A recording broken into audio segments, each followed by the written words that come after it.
Hello, everybody. Welcome once again to another installment of A Rebel Without Applause, coming to you as I always do from my little nutshell of infinite space, my four walls right here in the wood of the holly, under the sign overlooking the not so COVID addled land of law. Welcome, one and all. I have an incredibly special guest today. This gentleman is. Well, he's a native of Berkeley. He is a longtime rock and roll columnist from the San Francisco Chronicle. And if you're into music, specifically rock and roll, you've probably already read him in the Rolling Stones and countless other publications. He's written a ton of books on rock and roll, Altamont, and most importantly, the culture that it spawned, particularly right here on the West Coast. And he's just out with his latest book, which he kindly gave to me courtesy of a mutual friend. It's called Hollywood Eden, Electric Guitars, Fast Cars, and the Myth of the California Paradise. Welcome to Rebel Without Applause, Joel Selvin. How are you? Hey, Bill. How you doing? There's the book. Great to see you. Thanks for joining me. Now, just looking at the cover, I was misinformed because I didn't realize that the California Paradise was actually a myth. I thought it was real. I've been trying to live it my whole life, and now I've discovered it's a myth. Who knew? Well, it's like so many of our commonly held dreams, something that doesn't matter how scuffed up and kicked around and beaten down it is, it stays there. It lives in our consciousness, our shared uh, subconscious as Americans, as global citizens. I mean, this California thing is recognized the world round. Ah, you're from California, you know. I remember going to the hash bar in Amsterdam, and the guy said, "You from America?" I go, "No, I'm from California." He goes, "Ah, California. Let me give you this then." Okay. Yeah, and I'm actually more specific. They go, "Where are you from?" I go, "I was in Morocco last year," and I went, or now the year before last, and I go, "I'm from Hollywood." So that's a global place too, all part of it. Strangely, your book is about not typically Hollywood, but more the state of mind of Hollywood, because its point of origin is in a very specific place. It starts in one high school on the west side of LA, just slightly west of the 405 freeway, University High. Um, Well, it uh, starts before there was a 405 freeway. yes, probably was. And now to me No, that it was. 405 freeway doesn't open until like 61, 62. right. So And yes, so this is 1958 when the intersection of Sunset and Sepulveda was a four-way stop sign. right. Well, today the 405 for people that live in that area, which is Brentwood, where my brother lives, they never go east. It might as well be the Mexican border. I mean, it is sort of an island on the land, as a famous author once called California. But why Brentwood? Why University High? What was after all? You're a NoCal guy, and a lot of the NoCal people look kind of down on the SoCal people for a whole slew of reasons. You've already told me you don't do that. But what about this little space in time and place attracted you?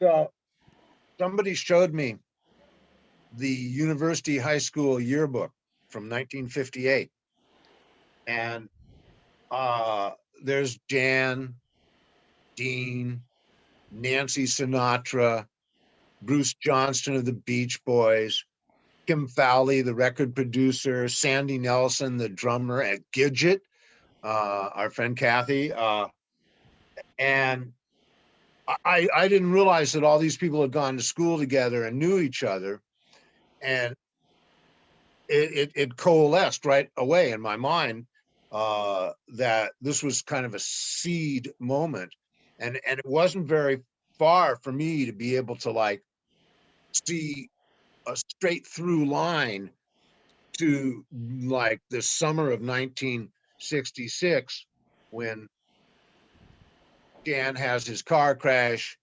Nancy has boots are made for walking, and Brian makes good vibrations.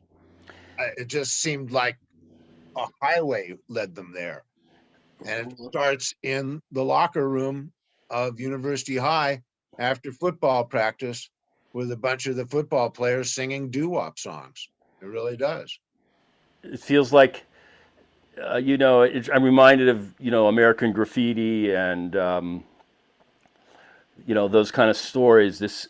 It was sort of an age of innocence because all of it, lives before the Vietnam War, which, in my view, changed everything musically, culturally. Some of those people really kind of get left behind, as the mid 60s unfolds into the late 60s and 70s. Really, the Bay Area, in many ways, perhaps becomes ascendant musically as a result of that period of time. I don't know what your thoughts are. Well, I wanted to write about the the journey from complete innocence to self-knowledge. Hmm. And I didn't want to go on into what happens after the self-knowledge is attained. I wanted to take the story and end it where everything had been summed up, but the consequences hadn't really been fully felt. I don't want to follow brain damaged Jan Berry through his adult life I don't or blame you. L. Brian Wilson. I wanted to leave these guys whole and emerging from their story. But yeah, it starts out with everybody naked. I mean, this is a book about how you lose innocence and what happens. It's Eden. Yeah. And what was interesting to me, having lived in LA, is how each high school has its own specific culture, and University High, I know, has its own specific culture. Firstly, as was all the public schools in LA, it was very segregated. It was very white in the 50s. It wouldn't be till much later that it started to change. It was on the border of the Hollywood community, so you had, like you say, sons and daughters of celebrities and movie people. It was UCLA adjacent, so a lot of professors' children went there, or people in the professors' upwardly mobile engineer families from the aerospace businesses that were blossoming all over Southern California. Actually, more so probably in the South Bay, but still they were there. So this is what I still feel it when I go to Brentwood. My brother lives in Mandeville Canyon. It's the WPL. It's white people land.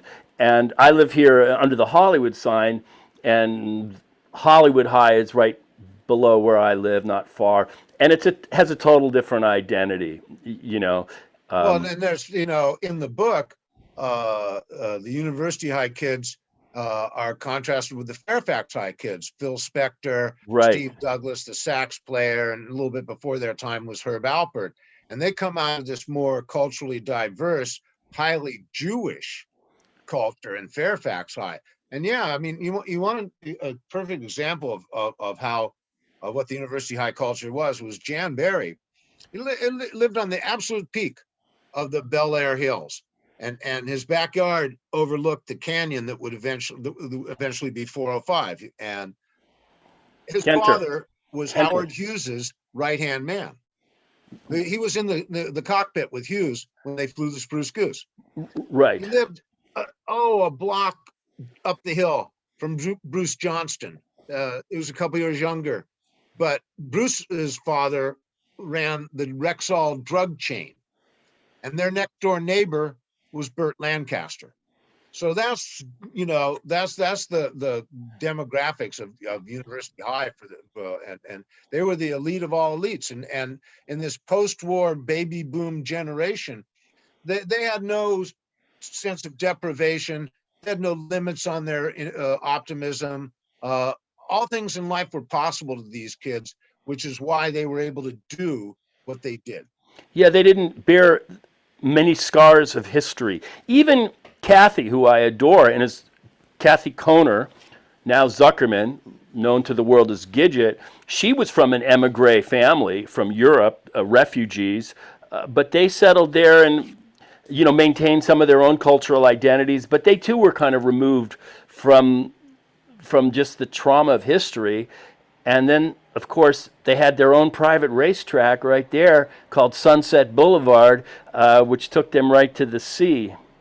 And it is a private race. It was a private racetrack, and I can speak personally. My nephew racked his friggin' car right on Sunset Boulevard by Kenter, which is right in the exact spot you're talking about, and he's still in a wheelchair for that accident. 20 years ago now. So Jan Barry, wrote and sang Dead Man's Curve. he wrote and sang it a little bit farther east on Whittier Boulevard, which you described beautifully. And I used to have a job where I drove for Graveline tours. So I would have a hearse and I would say, so-and-so got killed here. This one here, that's where so-and-so had a heart attack, Marilyn Monroe, deed over here. And she was also right in that neighborhood, Marilyn Monroe, in and around that time, probably early 60s. He ate it on Whittier Boulevard, and as you described it, it's probably right in front of Bugsy Siegel's old house where he was offed, which was on Whittier Boulevard, just south of Sunset, between Sunset and Wilshire, where he was apparently on his way to the Wilshire Hotel. Yeah, what was your take on that music? I mean, I think the Beach Boys really took it to like a level that was beautiful and artistic and eternal. I'm not so sure I feel the same way about Jan and Dean, but what was really interesting in your book, and I'm rambling here, was their relationship with Lou Adler and Phil Spector and these guys scuffling to kind of invent a recording business in Los Angeles. And as you so well stated, these are like the Jewish kids from Fairfax. They've got a little more New York moxie going on. Talk about that, and because it's very interesting to me. So I think most people look at Jan and Dean as Beach Boys imitators. Mm-hmm. Actually, it's more like the other way around. When Brian put that first Beach Boys record together, Surfin', in 1962, it was strongly reminiscent of the 1959. Is this the record? Well, that's Surfer Girl, but Surfin' was on a small label called Candix Records. Okay. And it was before they came to the attention of Capitol Records. I mean, Capitol Records was this monolithic tower of square music of Nat King Cole and Frank Sinatra. They didn't do no rock and roll. Right. But Brian drew very heavily from the 1959 Jan and Dean record Baby Talk, in doing Surfin'. And it wasn't that Jan and Dean were a one-hit act in Los Angeles. And as far as the rest of the country, they hadn't really followed up on the Baby Talk success. But all their records were played on the radio in Los Angeles. They were regional favorites. And they had this very strong doo-wop derived style that Brian borrowed in making that first record. Jan and Dean recognized it the first time they heard the record on the radio. The guy that worked at the record distributorship and actually named the group the Beach Boys, he recognized it as a Jan and Dean knockoff. It was easy. So then they meet up. Jan and Brian meet up, and that's sort of an epic moment. The Beach Boys are 2 records into their career, but they're still playing sock hops in the neighborhood, and they're backing up Jan and Dean at some Thursday night school sock hop at a junior high down in Hermosa Beach. Mm-hmm.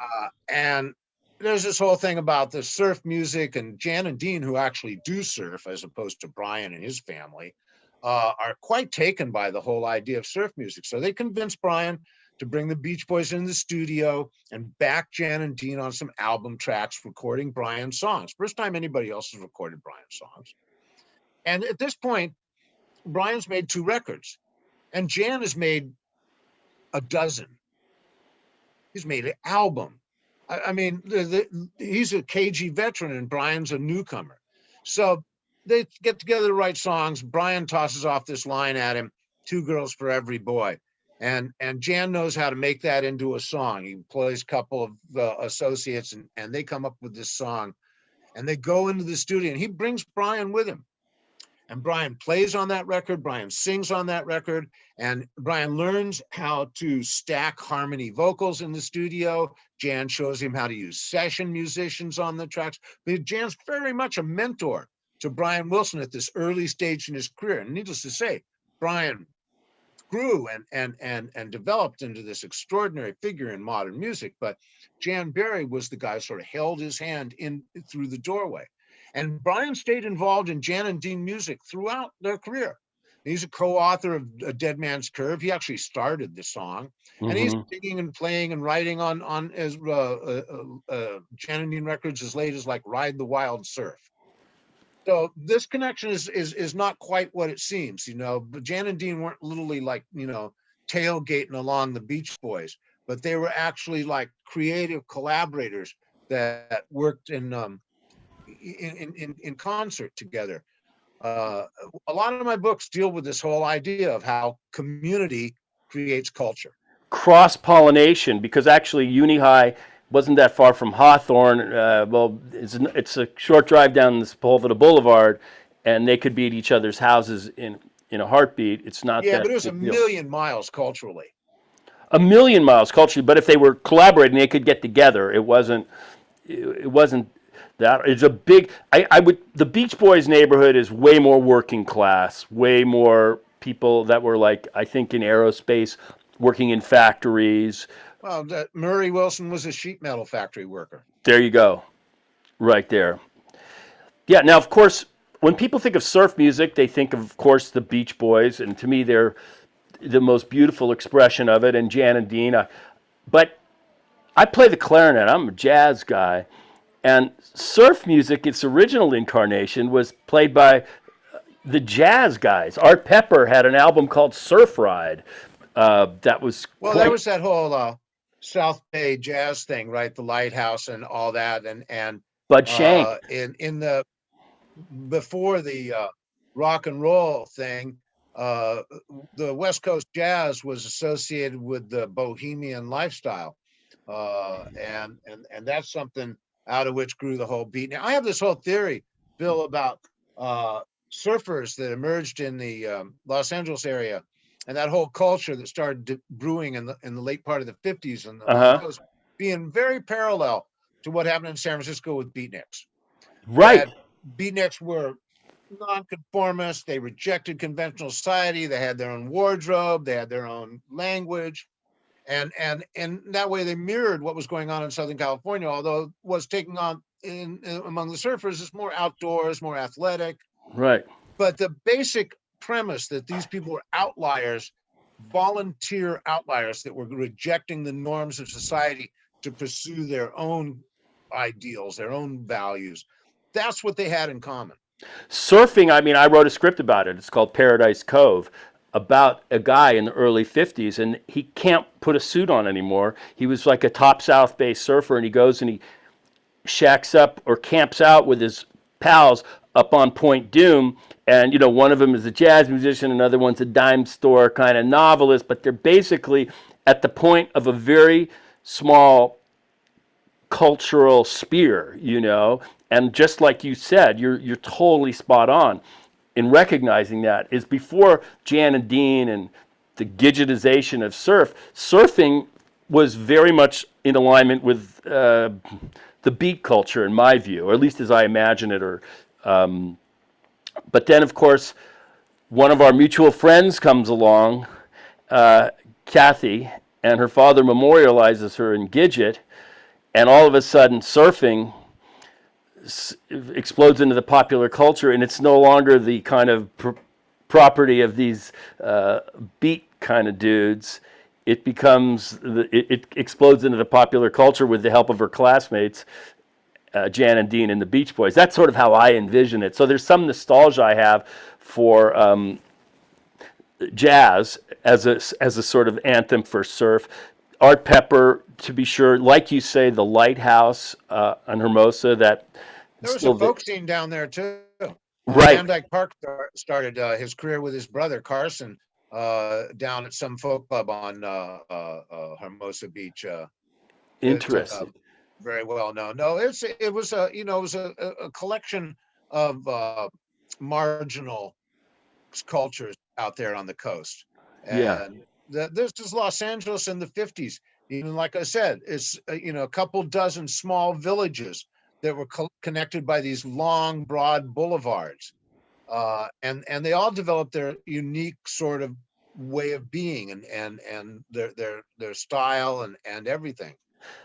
Another person I wanted to mention in the sort of pre-rock thing is Bud Shank, who was a pretty popular jazz guy, and he scored "Slippery When Wet" and these Bruce Brown documentaries that actually preceded "Endless Summer." I don't remember those having scores. I remember him doing them with live bands.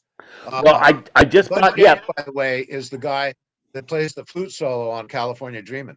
right. So these session players, yes, but I'll show you. I have the records. I just bought them today. I said, I wonder if I could find those scores from Ride the Wild Surf, and I was able to, and they were available.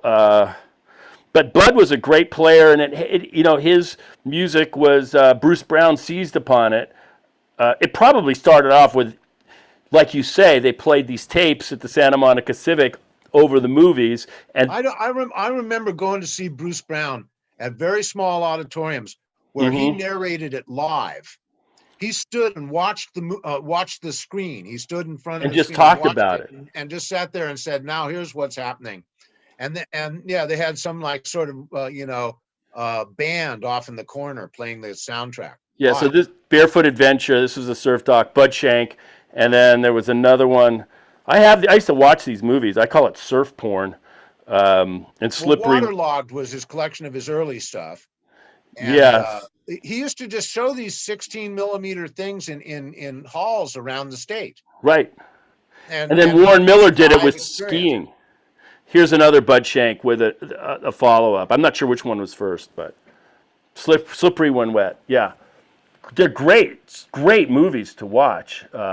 So that's sort of for me the earliest incarnation of an idea that there was an actual surf music, but then in the late 50s it takes a different turn and it explodes in the culture as you so really artfully bring to life. I want to talk about some other things, is their trip to Central Avenue when they meet John Dolphin, which in Central Avenue, for those of you that aren't aware, was really the cultural center of black life in Los Angeles from the late 40s into the early to mid 50s, probably on its downturn by the time those guys got there.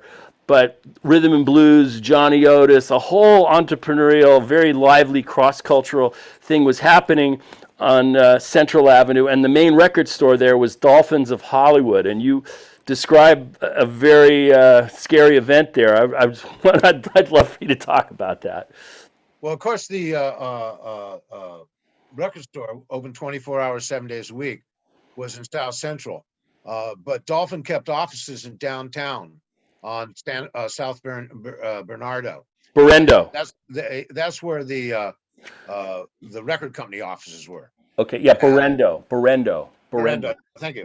And so he ran into these white kids in a recording studio in Hollywood, and he was like kind of interested in doing some business with him because he'd been noticing this whole thing about white kids showing up at his South Central record store to buy these R&B records, and thought maybe there was something in it for him.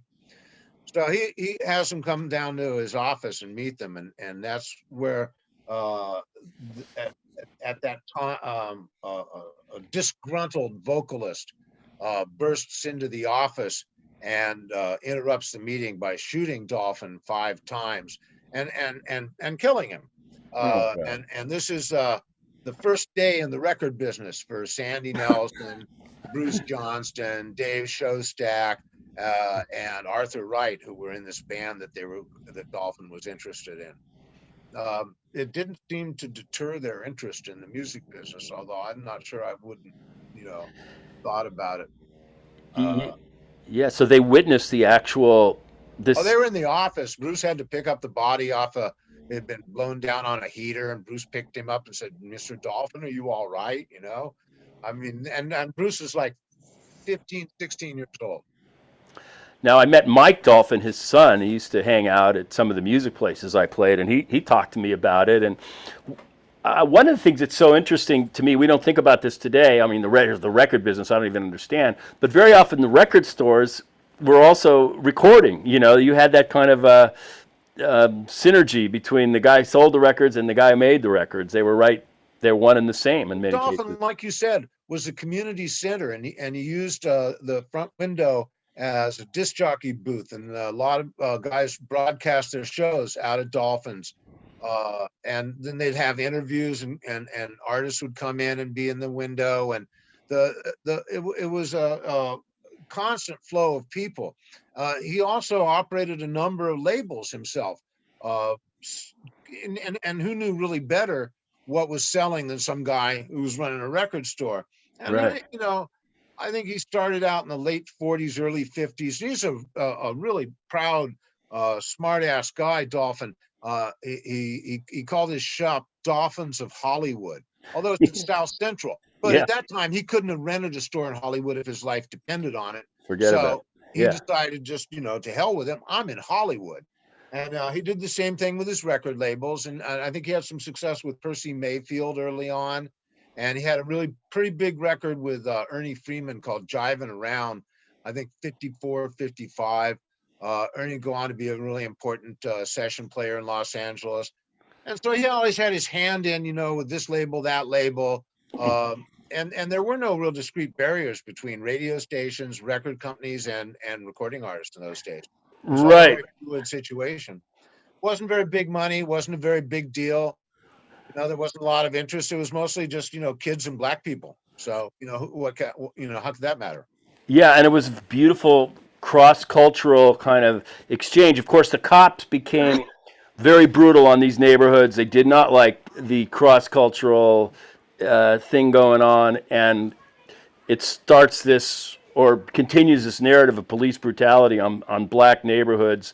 Another guy who also was part of the jazz world was Ross Russell, who started Dial Records and also was a novelist or a biographer of Charlie Parker.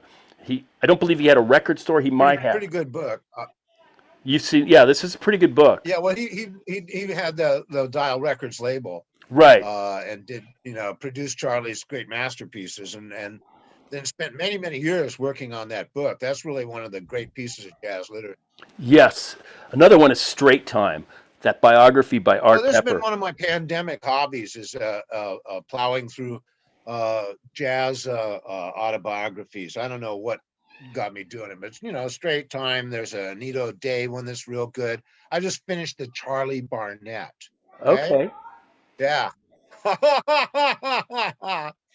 There's a bunch of them, and Count Basie and Ellington did them. Yeah. So if you want to read the jazz autobiographies, and I'm reading it, I love the information, I love the knowledge, but what I'm really soaking up is the locution, the vocabulary, and the rhythm. Barnett is totally drenched in 30s hipster talk, and of course the best one of those is the Mesro book, right? Okay, I've not read that. Oh, that's 1942, man. Mesro, who was not a very good player, but he was everybody's pot dealer. So he knew everybody. And and his book is just drenched in hipster English of the 30s. It's got some of those beautiful locution and dialogue that of any of these jazz books, and I can read it for just that alone. But yeah, no, really the Blues by Mesro. Dial it up. It's your next book. You got Okay. Yeah, I mean, I tell you, the book that blew me away, it was part of my research for when I wrote Central Avenue, was Straight Time, because it really paints a very vivid picture of LA and Central Avenue and Art Pepper scuffling to make that scene, and his challenges, and then he becomes a criminal. He becomes a drug dealer and a burglar. I mean, it's an incredible book. Well, he was practically proud of how much junk he shot in that book. It was a little grimy. Yeah. There's a Johnny Otis book, which is very, very hard to find, called Listen to the Lambs. And that, you want to read about Central Avenue in the 40s, check out Johnny Otis's book. Well, another thing I wanted to throw at you is, and you mentioned Johnny Otis, which is a perfect cue, is how those rhythm and blues guys that were making the scene in Central Avenue, enriched, informed this emerging beach music, this surf music. Well, not only that, and obviously, the original inspiration for all these musicians was in the R&B field, and especially for some reason in the vocal group sound of the era. And you can hear the strains of doo wop in all the Beach Boys records. Right. But what's really true, Bill, is that uh, Los Angeles had a very thriving black rhythm and blues recording scene, uh, operating out of Imperial Records and modern Kenton RPM Records, uh, and a whole host of local labels that were, featuring producers like Fred Smith, who had the Olympics, and Bob and Earl, and it was very thriving. Mm-hmm. And this white music that came in and took over the Los Angeles recording scene starting about 1962 kind of put the cap on the growth of the black scene in Los Angeles, kind of snuffed it out in many ways. It certainly led to the end of Imperial Records. By 1966, it had been sold, and Modern and Kent had really gone downhill. By that time, they were almost exclusively selling BB King records and not much else. So it's funny how, like, not only did they draw all that inspiration, and indeed, like the session that Kim Fowley conducted in 1960 to produce this pivotal record in the Los Angeles rock and roll history of Alley Oop by the Hollywood Argyles, was only white people on top. Mm-hmm. It was black people on the bottom. It was a drummer from the Olympics records. It was Gaynell Hodge on piano from the Platters. Um, the track was all the rhythm and blues musicians, and the guys shouting on top were the white rock and roll musicians. And that was this pivotal moment, and it's emblematic of what happened because, there wasn't much of a Los Angeles rhythm and blues scene after 1965. Another recording artist, or not artist, well, he was a recording artist, but he was also had a record company, and he was a friend of mine. I knew him right until he died. Was Bob Keane, who gets some mention in your book. I think he was Richie Valens'. That was his big hit. He always was very nice to me because we both loved the clarinet. I played the clarinet. He played the clarinet. So when I would play, he was always, "Way to go, bro! Way to go!" And I was pleased to see that he got some mention, and he was in the mix here as well as one of these producers, or I guess they had a record label too. I'm not quite sure what the difference is, but Well, he was in on the founding of the label Keane Records with the Siamus brothers, who financed it. But okay, he split ways very soon with them and started his own Delphi Records, which is where Richie Valens recorded. okay. And it was a short-lived enterprise, but he managed to milk that for many, many, many years. I think he made a lot. I think that's where he made his money because he lived very comfortably when I knew him, right up to when he he passed. I'll tell you another character that he just recently died was Phil Spector, and you paint a very interesting arc of his life, starting as this. I think he went to Fairfax High too. Yep. Jewish kid scuffling, some psychic scars that aren't altogether clear, and then he just kind of flips out into his own world. Well, in Hollywood Eden, Spector's an important figure, although he's not really ever present in the narrative. He is involved with the University High kids while he's at Fairfax High, and makes his own first hit record in the summer after high school. And pretty soon thereafter, he leaves town for New York because Right. that's where the music business is. And he was very ambitious to make it in the music business.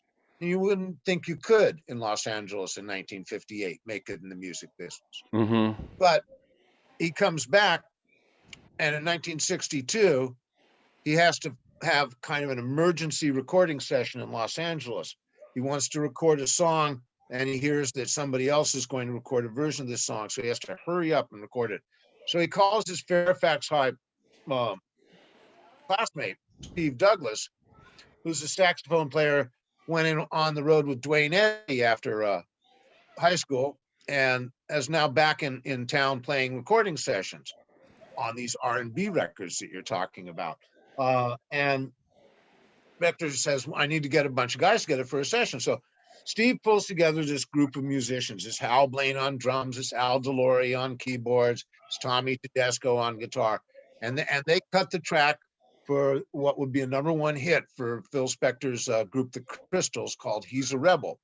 And this is the moment where this group of musicians comes together for the first time, who will form the pool of studio musicians that have come to be known as the Wrecking Crew. And Right. these are the musicians who made everything possible. And they were so different from anybody that came before. Before, all the rock and roll records were made with like big band jazz guys that were slumming, or R&B guys picking up a few bucks, and everybody's looking down their nose at this music they're making, white teenager. But these guys, they were rock and roll musicians. They came to the studio wearing blue jeans and t-shirts, and they were on the inside of this music. So they were going to make capable all the work of Brian Wilson and Jan and Dean and Lou Adler and so many other people that were going to make records in Los Angeles. And the edge that they were going to have over New York and London and Chicago and all these others is they had these guys in the studio with them.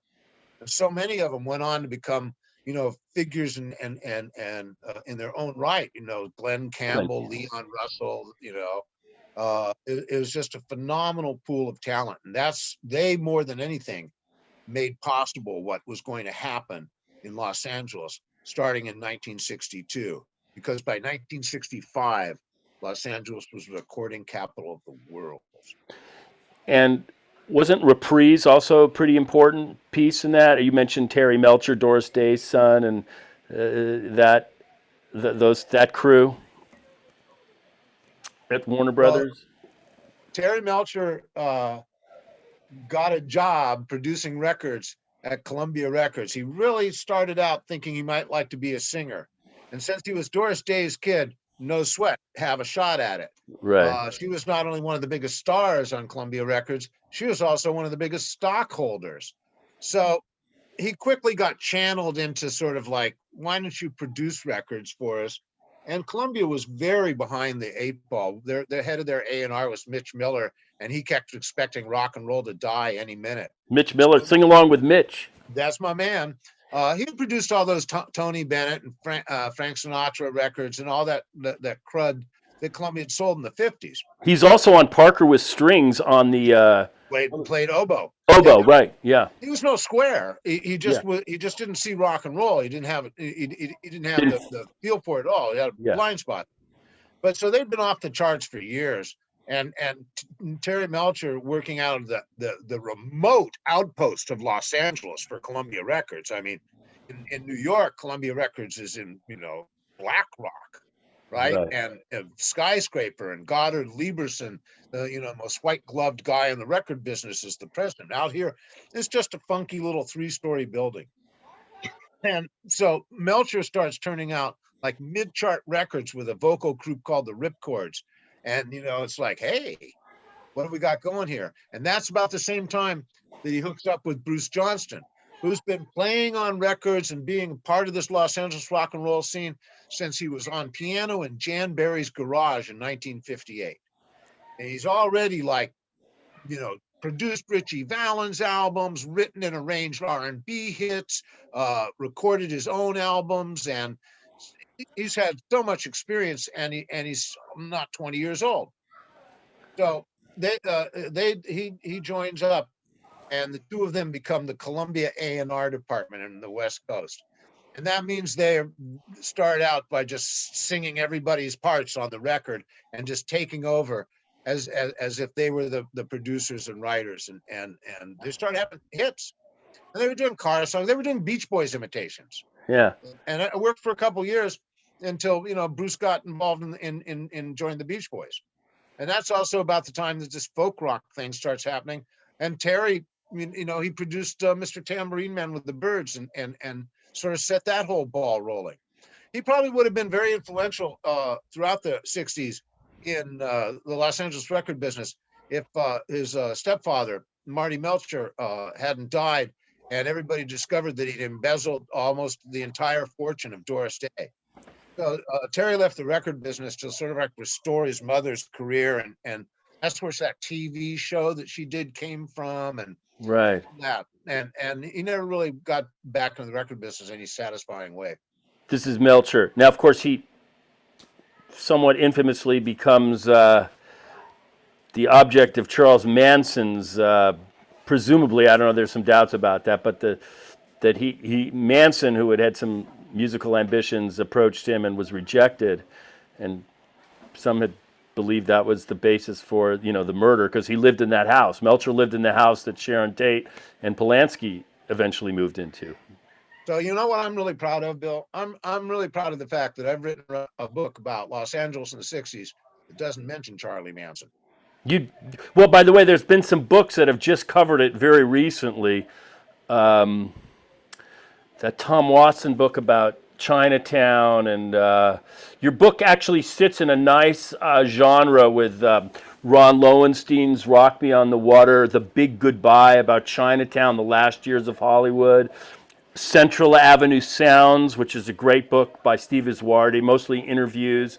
And then another guy who I interviewed, who I consider one of the giants, and I think your book fits very nicely in this whole sort of canvas, is Mike Davis, who wrote City of Courts, and then most recently, what's that book called?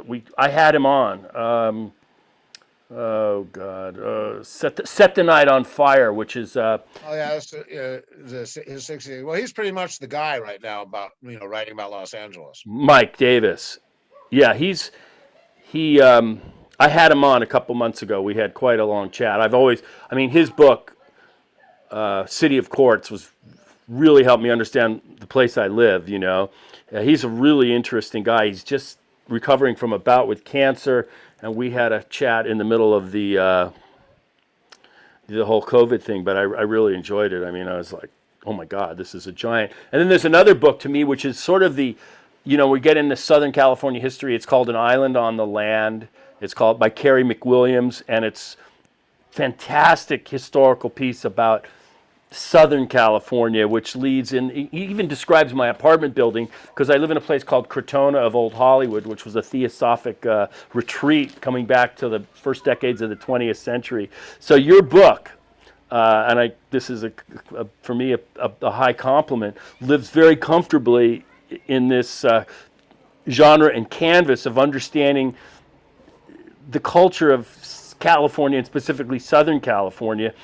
And I want to just congratulate you on that, because I think that's a big achievement. I feel like there is I think there's like a whole group of authors that are kind of taking a look at Southern California in a way maybe that they hadn't before, and yours is definitely amongst that.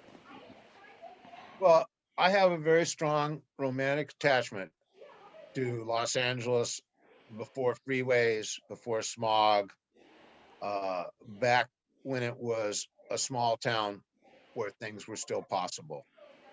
I feel really strongly about that. And there are times when I'm down and little glimpses of the Los Angeles that was, like going through the lower part of Beverly Hills when the jacaranda are in bloom, where I just feel like what it must have been like to be there, and how Elysian it really was. Well, I like to think that some of it's still here if you know where to find it. I live in Beechwood Canyon under the sign, and I'm a commuter out to Malibu and the surf all the time. I'm still surfing. And I feel like, it's a mixed bag, LA's, COVID notwithstanding, it's become way more multiculturally interesting with the rise of Koreatown and the Pacific Rim and Asian influence, Thai town, Koreatown, Little Tokyo. It's gotten some of those flavors that were San Francisco had, I thought, more than LA. And in many ways, it still has some enchantment to it. But yes, freeways, congestion, competition for housing, and so much more that, makes it challenging. Certainly those kids at University High, living at that high school or going to that high school in that community at that time, with the pressure, without a Vietnam looming over their shoulders, it does feel just like a brief kind of shining moment, in a way. I'm certainly, I guess you Like felt the, the same. it's like the prom. Yeah. The prom at University High in 1958 with Nelson Riddle, Frank Sinatra, Billy Yeah. Smith, Sammy Davis Jr. Yeah. Yeah. Yeah, Yeah. yeah. Yes. It's Well, a that, it's a kind of uh, extraordinary time and place, perhaps like maybe the perfect time and place to be a teenager in America. And it certainly has disappeared and was never going to be repeated. no. And I felt like those guys, I mean, besides, the trauma with drugs and accidents, they didn't, as the wheel turned and this counterculture started to really emerge, and Vietnam is really blowing up in 66, 67, that they were left behind. I don't think the Beach Boys were, because at that point with Pet Sounds and Good Vibrations, Brian Wilson is still, and I say this metaphorically, he's in his room, in my room. He's in such a private space of his own invention of fantasy and beauty, and it's like a lullaby that's so intimate and so personal that to me it still lives, it still resonates. It still lives. It's an intimate musical canvas that's so beautiful that it still lives. Well, of course, I don't think that Brian really was able to operate on anywhere near that level ever again after Good Vibrations. No. He succumbed to mental illness. He spent like the next 3 years pretty much in his bedroom. And anything that he has done musically since then has really been sort of a reflection on his past glories. It's a personal struggle that I have a great deal of compassion for, but I wasn't interested in that as a piece of drama. I wanted to send him off the stage, having completed Good Vibrations, and not have to like let him experience all the sort of hubris of his dance. Well, you get that close to the sun, and I mean he's operating at a Beethoven-like level in his genre. It's Well, and as you suggest, it's not in a vacuum. He's surrounded by personal and professional pressures that were just very, very difficult for anybody to handle, especially someone with sort of Brian's limited abilities in that regard. And that he created on the level he did is even all the more amazing for that to be considered. Yeah. One of the things I really loved about your book, and is like he's listening to the Beatles and he go, "Fuck, he did that Rubber Soul. Holy shit! I want to top that." And then he comes out with Pet Sounds and the Beatles, and what the hell did he do? Oh my God! This across the bond, cross cultural competition between these two forces. I really love that part of the book. And Isn't it perfect that it's Bruce Johnston and his University High pal Kim Fowley that play the record to the Beatles in that hotel room in London? yeah, yeah, it's beautiful in a way. It's like nobody's an island. There's so many great anecdotal things. I think they've tried to make a movie out of it. I've read somewhere. I don't know if it got made. The Frank Sinatra Jr. kidnapping in Lake Tahoe. It's like out of a. I mean, how that happens. It's almost. Amazing. It's Yeah, hilarious. And Jan gives him some money to finance it. I don't know how. It was Dean that was that. Oh, Dean, right? Dean, not. Yeah. Yeah, I don't know how he didn't get arrested. I have no idea. Today he would be. Oh yeah, yeah. I mean, it's like because it sort of feels like a felony and a high school prank at the same time. Like I was going to return the money, and they're all white kids, so it's okay. We'll make it work. Well, you see, and in 1962, uh, what you're 4 years out of high school, but Los Angeles is still a small town, so you're still involved in your high school antics, and yeah, I mean, Dean and Barry Keenan, the kidnapper, they made money in the stock market together, and they still held around, and it's not just Arrested Development. It's in the nature of small town life, which is what those guys on the West Side were living. They were living a small town life in Hollywood. Yep. And then they got scorched. There was the Bel Air fire. I think you mentioned that the house gets totally destroyed. Um, yeah, it's a beautiful canvas, and it's a canvas that I still live in. I still enjoy the ocean, the waves. My brother lives there, and those mountains that lurk behind their homes, they're filled with wildlife. They get burnt every few years, but in many ways, it's hard to believe how beautiful the nature and the city. It still has that to a certain degree. It's just Last time I was down, I had to take a meeting out in Sherman Oaks, and then I had to meet somebody in Malibu, and I had never driven over that part of the hills. And it was astonishing to see that there was that kind of topography that close into Los Angeles. oh, it's The city never fails to amaze me. Yeah, I mean, I get them. I live here in Beechwood Canyon. I jump on the freeway. It's just half a mile down, or not even. Zip through the valley, cut through Malibu Canyon, and wind my way through the canyon. Pop through that tunnel, and then it crests, and then you can see the ocean, and it's just a great feeling every time I see that. And I can always see, oh, there's a little white there. There's like three. Oh, there's some surf. Good, and go down and catch some waves. So I feel very blessed to have this, and I'm personally. Man, What's that?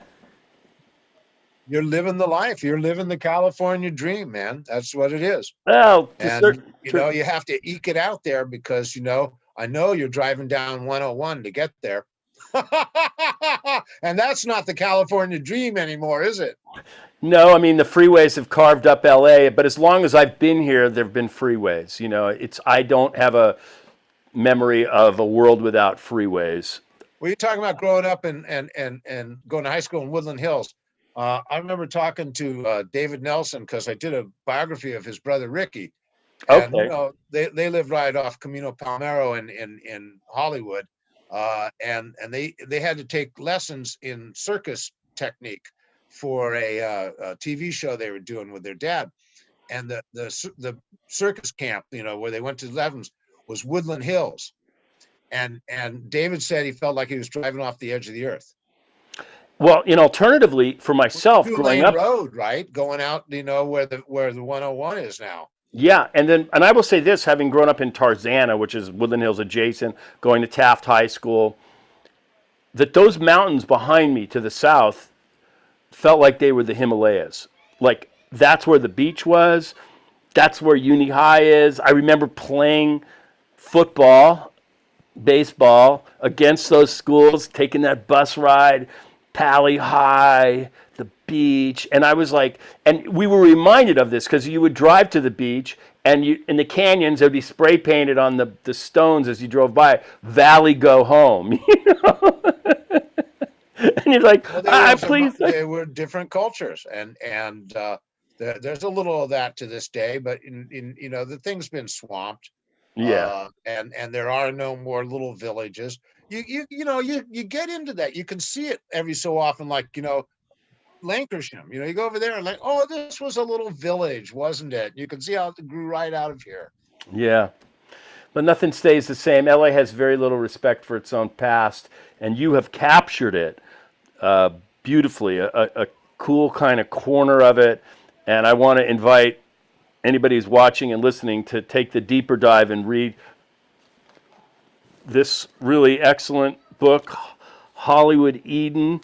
I love the cover because it reminds me of a Bruce Brown movie, like Endless Summer. It has that same kind of vibe. Looks like it could be Malibu or Topanga. It's supposed to And be State Beach. Okay, Murphy. Yeah, like the kids at uni, like each high school kind of had its own beach. Yep. So like my high school was Zuma Tower 10 or whatever it was. So we were at Zuma Beach, which wasn't the surf wasn't as good there.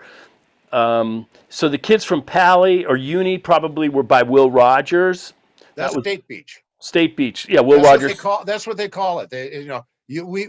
Those of us from out of town know it as Will Rogers State Beach. Right, but for them The it's uni State. kids all call it State Beach. Yeah, Leo Carrillo is called Secos. Yeah, each high school had a kind of a claim to the beach, but the surf spots, the high schools didn't claim that. You either could make it as a surfer and make that crew or not. And there were the Valley kids, man, we got to surf. I had an uncle, he took me Well, that over. hostility about surf spots continues to this day. It does. It does. I mean, I surf at Malibu, and of course, it's a public beach, but it's at the same time, it's a private club. And I was hazed. And there's some breaks in Malibu you can't get. You're not allowed on. I know that.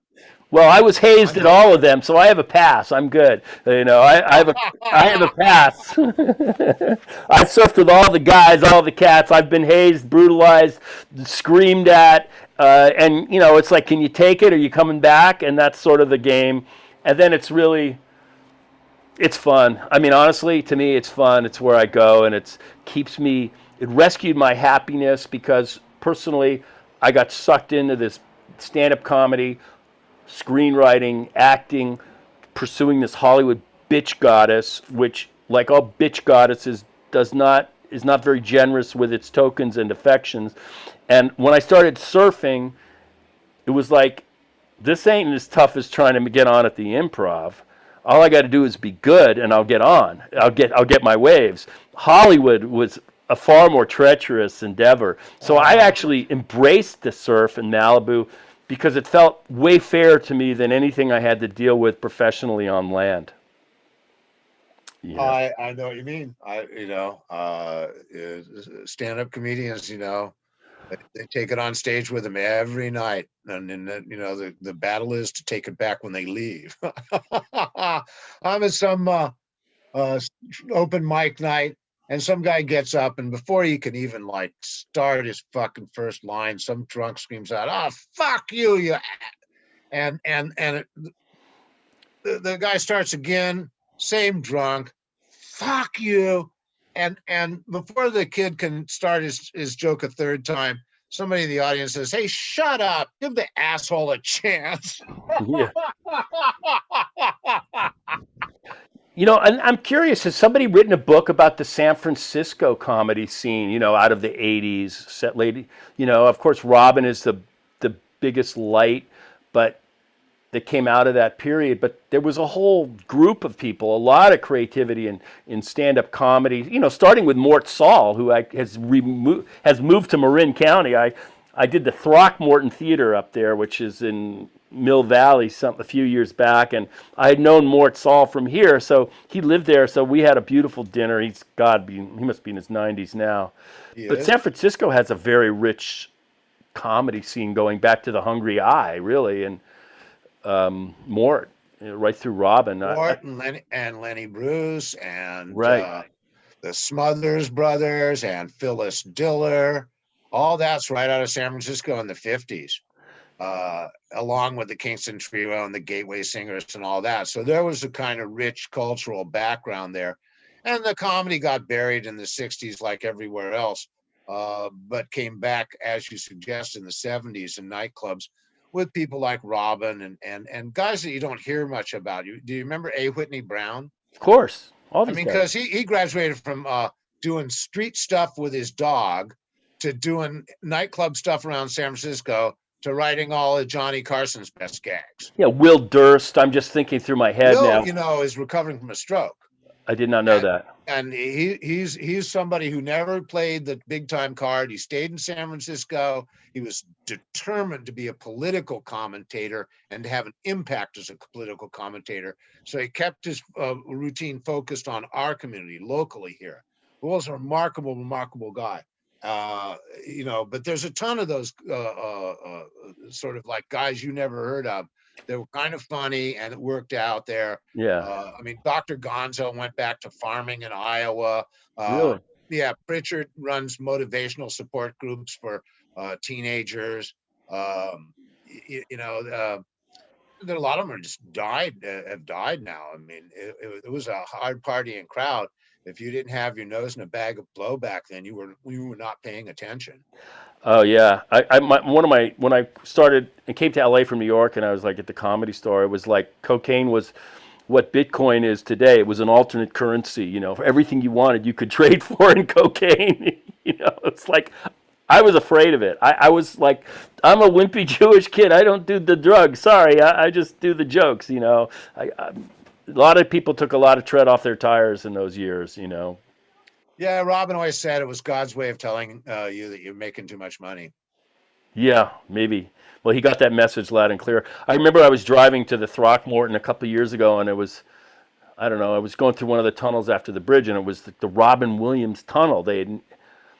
And then I said, oh, that's interesting. Wow. And I got on stage and I said, well, I just came up from San Francisco. I went through the Robin Williams tunnel. I go, at least there was light at the end of it, you know, as opposed to Robin's I'll tell you light. something, Bill. I knew Robin real well for you know, since before Mork and Mindy and all that.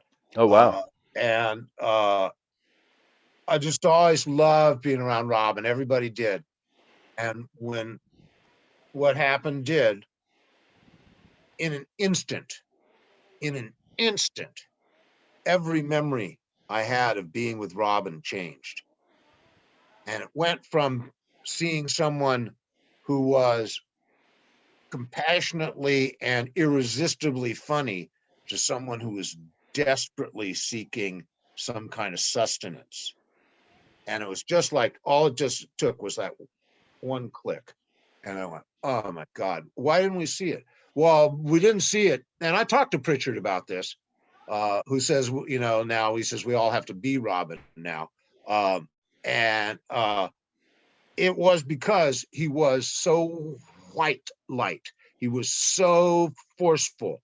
It came out of him with such velocity, like a fire hose, that you couldn't help but be swept up in it. And you never looked back to the emptiness and the anger and the desperation behind it. It just seemed like a natural rhythm that came out of him.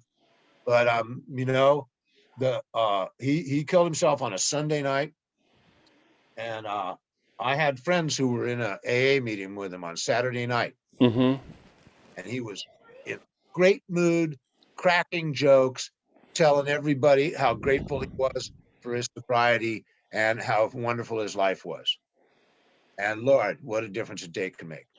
Pitta said the same thing to me because they worked together. Robin liked to go up to that Throckmorton Theater and do shows, and he hosted it. And there were not that many clues. After all, his own wife didn't know the space that he was in. She was surprised. What I said to me, my sort of is that there's just so much mystery in the dark places. Sometimes you just don't know. When I thought about Robin, I mean, I didn't know him from. I mean, I'd known him. He wasn't a friend by any standards, but God knows I'd seen him around. I'd, you know, in the clubs and talked to him many occasions. And I just remember like hanging out at the Improv in L.A. And then he would walk into the room, and it was like Bud Friedman on the Improv, or just like whoever's on, get him off. Robin's in the room, and then I I've never seen anything like it in my life. The adulation, like he was living on this, the fame, the adulation, the screaming laughter. I mean, it's like a rocket fuel injected into your arms. I didn't know how. I don't know how you could do that. I mean, it's so. That wasn't his issue in San Francisco. That was not how he was treated here.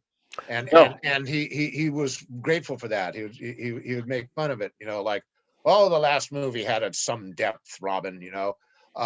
But no, he was old folks here, and he was welcome to use stages for his laboratory.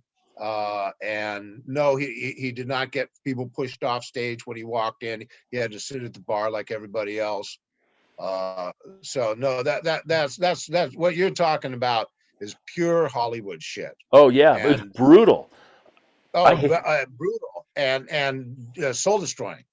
So And for both sides of it, for me trying to get on and for Robin, like I didn't know how, like I suffered not because of Robin, but just for the whole scene was so harsh. But I often wondered like how how does he process that? It's so much. Like it I don't know. doesn't nourish you. It does not nourish you. Yeah. And the fact is that in Los Angeles, you're so inundated by that culture that it's really difficult to hold on to values that you came into, about like the swamp and alligators. Whereas San Francisco, which Robin always called a human game preserve, was it will always maintain the ability to be yourself.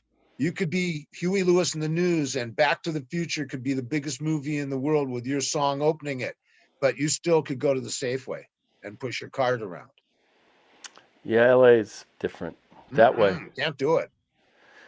Well, it's also LA. And as a matter of fact, it's against the rules. If you do that, if you do like try and lead an ordinary life, you're looked upon as a failure and something's wrong with you. What's you doing taking a limousine? Danny Glover. Danny Glover lives in San Francisco, and he was late for the Danny Glover tribute at the San Francisco Film Festival. You know why? Because he took Muni. I worked with him. I had a line. I had a part in Lethal Weapon 1. And that was the movie that just blew him up out of the water. And I'll never forget. I was a young cop, and he just had his 50th birthday in the story. And I just come up to him at the scene of this crime where this woman had fallen onto a car from a tower. And I just look at him and I go, "Happy birthday, Raj," like teasing him that he turned 50. And I had a really neat afternoon with him, just talking. He's a cool guy. You might know him. He's very close with a good friend of mine, Ben Guillory, who has a theater in L.A., the Roby, Paul Robeson Theater, and they are, Danny's very involved in that and had been for a long time. So a lot of connections between the Bay Area and Los Angeles. There's a lot of things I like about the Bay Area that's just kinder to me than the LA scene. If I want to drive to my dad's house in West Hollywood, Danny Glover ain't taking no public transportation to a film premiere in Los Angeles. they wouldn't let him anyway. First of all, there's not enough. There's not enough public transportation to places where the film premieres are. That's the first problem. Yeah, he did a good movie. I wanted to see it. It was about gentrification in San Francisco. It was a couple years ago. Last Black Man in San Francisco. Yeah, I wanted to see that. It kind of got under my radar. That's Joey Talbot, the filmmaker. Joey Talbot's father is David Talbot, the best-selling author of the Dylan Donovan song. I forget about San Francisco in the 70s, and the grandson of Lyle Talbot, who was a 30s leading man, but everybody remembers him as Ozzie Nelson's neighbor in the TV series. And his auntie writes for the New Yorker, and his uncle is a head of the journalism department at Cal. No, Joey went to high school with my kid, and he's a remarkable young man, and I can't wait to see what he does next. And you went to high school in Berkeley. Did you go to Berkeley High? Yeah. What was Berkeley like I'm guessing, I don't know, were you there in the 50s, 60s? You didn't go there. You didn't. I was supposed to have graduated in June 1967. I didn't quite cross the finish line. Okay. So I entered in fall of 64. And by the end of my, first year, my freshman year, in spring of 65, I'd already started taking LSD and going to the Fillmore Auditorium and dancing with the Grateful Dead. So my life was ruined. I remember when I drove up to Berkeley in the 74, fall of 74. I was desperate to get out of the suburban sameness that was the San Fernando Valley, the white suburban sameness. I wanted to be someplace where I thought it was happening, like things were going on. And there was a lot of white suburban parents didn't want their kids going to Berkeley. My parents didn't care. So I got in, and I was thrilled to be there. It was the year, I think Patty Hearst was still being abducted at that time. She was still in captivity.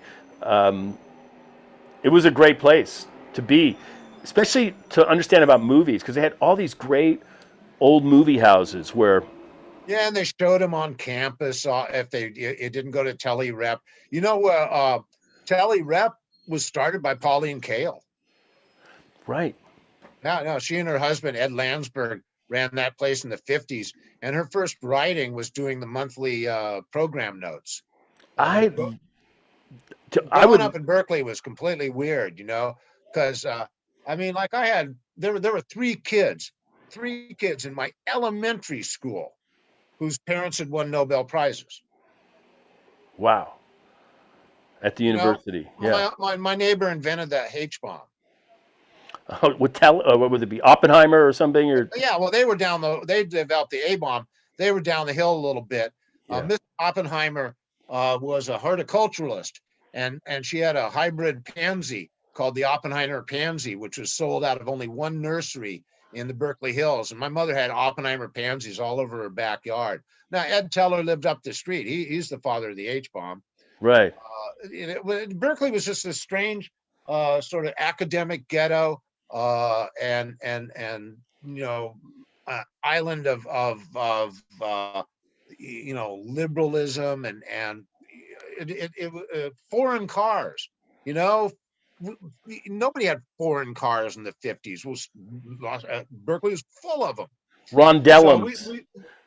Ron was a city councilman when I was in high school. We knew Yeah, but Ron didn't he real become a well. congressman from there? I think he was Yeah, he was congressman for many years, causing so much trouble for the U.S. military.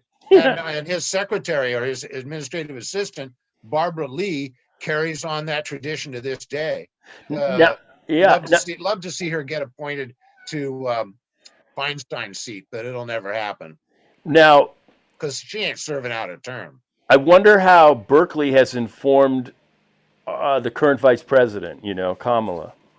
Well, she grew up in the flats of Berkeley in her elementary years. By the time she was a teenager, she was off. But that was a very sort of lower middle class neighborhood. It was removed from the university. It was much more, the flatlands. In real provincial terms, those of us who grew up in the hills of Berkeley tended to see Berkeley as a small town bounded by Shattuck and Ashby. So it was like this one quadrant of the town.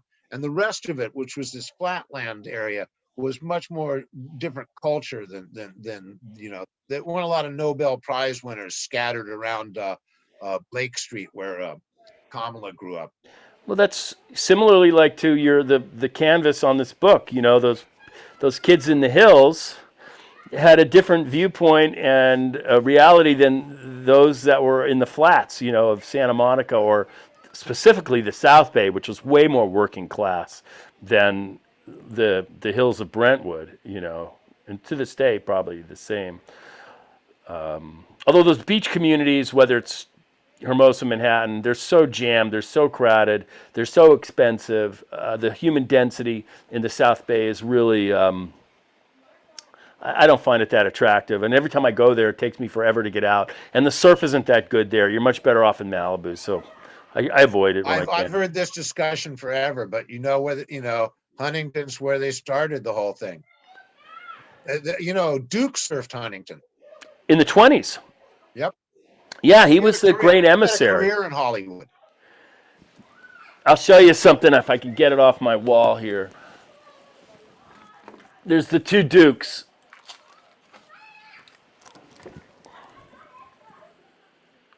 Awesome. Yep. I was watching television the other day on. But if my parents named me Marion, I'd be thankful for a nickname like Duke too. Duke Kahanamoku, what a giant. I was watching this thing on HBO, one of those Max, and there was a documentary about the 1912 Olympics in Stockholm. And, it was just clips. And it was about 2 hours, and I just poured through it because. Isn't that the Jim Thorpe Olympics? And the Duke Kahanamoku Olympics. Duke, yeah. So you have as two Aboriginal Americans, essentially, Jim Thorpe, winning gold medals. Jim Thorpe wins the decathlon or whatever it was. I think it was the decathlon, but he's basically the greatest athlete in the world on land. who's from the Carlisle Indian School. He's a Native American. And then Duka Hanamoku is a dark-skinned islander who wins and sets a world record in the 100-meter dash. And that's like, this is the 20th century. This is what's coming from the United States in the 20th century. Very cool. Yeah. So like, I just love watching that. I mean, I had to wait hours to see Thorpe get a medal and Duke swim. To me, it's just like, it's That's pretty beautiful. cool. It's beautiful. Yeah. Hey, Joel, this has been really fun, man. I hope we can do this in person. Well, we're getting to that point, aren't we? I'm vaxxed. I'm ready. I'm ready to rock. I'm fine. Okay. I just got to heal my foot because I had a bad fall, but I'm getting there. And other than that, I'm grateful to have weathered this calamity so far. It's been quite an experience, but I've really enjoyed our talk, and it's great to meet you this way, and we'll look forward to further associations. Absolutely. And folks, one last reminder, you can download this book. I'm sure it's on Apple Books and all the downloadable portals. I'm grateful to have it in my hand because any friend of Gidget's is a friend of mine. Thank you for that. I really appreciate it. And this book's out of my bookshelf, and I said I got to read this, and I'm so glad I did. It's really good, and it joins a really cool group of books that are shedding light on the rich cultural history of La La Land. So I appreciate all your fine words. Thank you, Bill. all right, man. I'll take care. Thank you. Till next time. I always say this: Namaste, Shalom, and Aloha. By that I mean Namashaloha. Thanks, Joel. See you next time. So appreciate it. So there you have it, folks. Another installment of A Rebel Without Applause. Catch you next time.